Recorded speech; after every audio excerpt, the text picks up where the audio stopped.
Hello and welcome back to another video. Today we're doing a review on the iOS 14 beta with my experience, showing you all the features I use as well as what you can expect in iOS 14.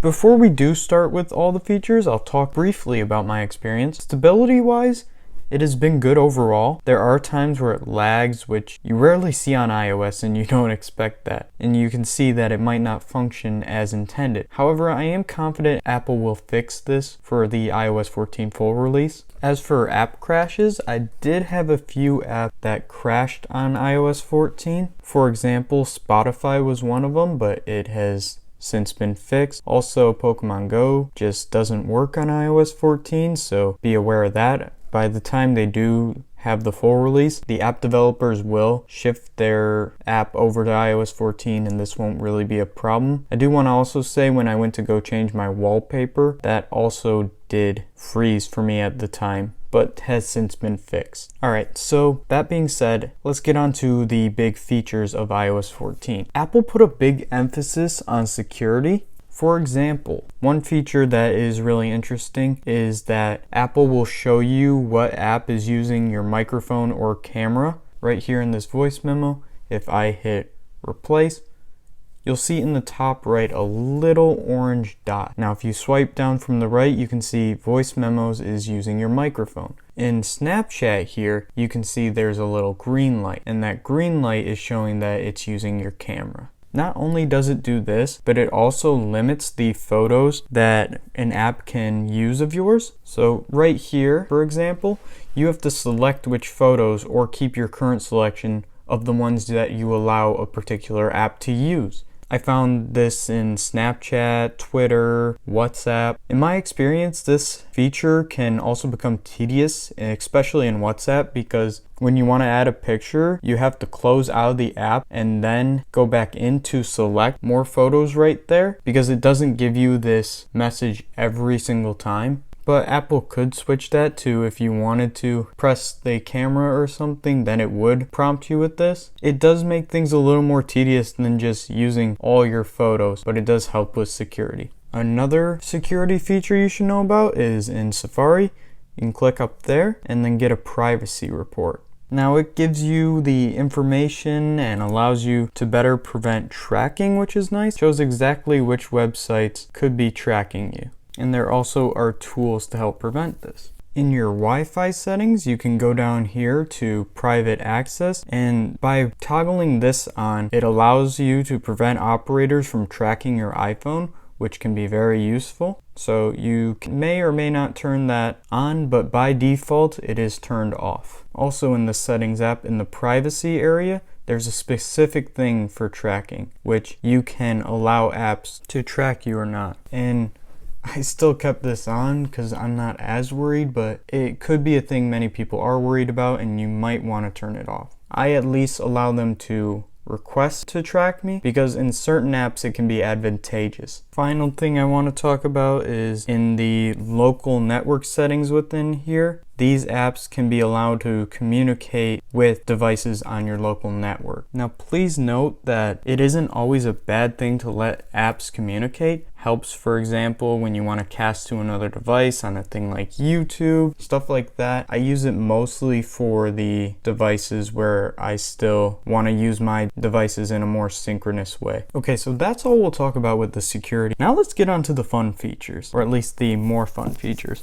First one I want to show you, in accessibility, you can go to touch, and then at the bottom you can have a back tap shortcut. Now here's all the default ones you can do, but you can also switch it up by using the shortcuts app to put things like the flashlight or something. But I use it for screenshot because it's just really easy. You just double tap and there you go. There's a screenshot. Well, I don't really use triple tap, but I did put it on for this video just to show you, but triple tap will bring my notification shade. Here's a thing in iMessage, so you can now pin people. If you have people that you iMessage frequently and want to just click on them quickly, you can do that to pin as I showed you, and then get into the message. Now, one of my favorite features is probably widgets. So as you can see, here is what I'm rocking with my home screen layout and how I'm using widgets. I really don't care that Android had it first, and I know this was long overdue for iOS, but I'm still very happy that this is here. They enhance my experience with iOS. The Smart Stack, which I'll show you right here, is also a cool thing that iOS does, where you can stack multiple widgets and go between them like that. And just like in Android, you can click on the widget and go into an area you'd like to in the app. Last thing I'll show about widgets, this is how you can add them in. You just swipe all the way to the left. You can hold that on and put it in somewhere else if you want. So like, okay. Let's go. Let's add this to its own page. Right there. Done. So another feature that Android had first that made its way to iOS is the app drawer. And I really like the app drawer. I love it because you can clean up your home screen and still search up for whatever you need still. When stuff isn't easily accessible from this view right here, you just press there, you can search it up.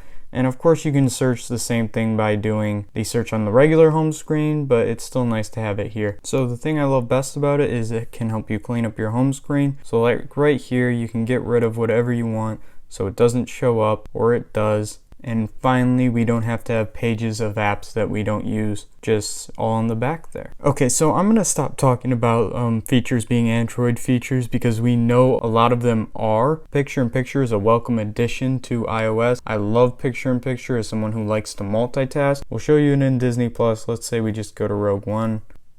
You just swipe up, and right there you can have it. So you can just click out of Picture-in-Picture by pressing the X up there. You can press that to go back into full screen, and you can even play the audio while putting it to the side right there just by pushing it over to the right. The only complaint I have is I would love it for the YouTube app, but they still don't have that. And it's also really nice in FaceTime because finally when you want to multitask on your phone with FaceTime, you can have a little Picture-in-Picture out there and still talk to whomever you are talking to. A couple more things when it comes to taking up less space on the home screen and allowing you to use your phone while not having everything interrupted is there's a decreased call screen. So finally it looks like a normal notification size up there where you can answer and stuff. And also Siri doesn't take up the entire screen right now, and it's supposed to be improved. It is also a welcome addition.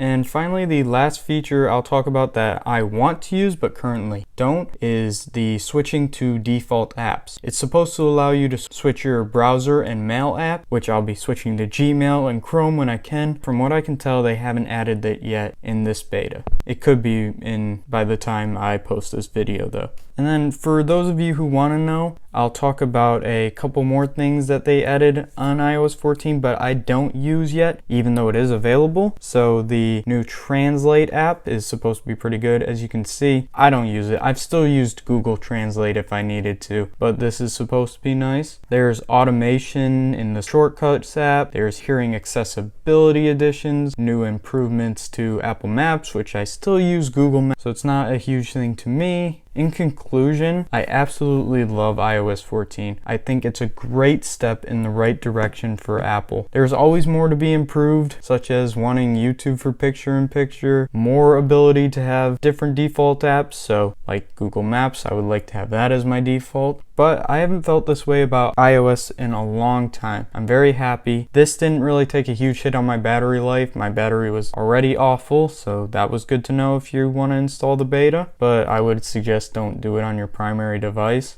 But anyway, I'm very excited for the full release of iOS 14. Hope you guys enjoyed. Let me know what you think in the comments, and peace.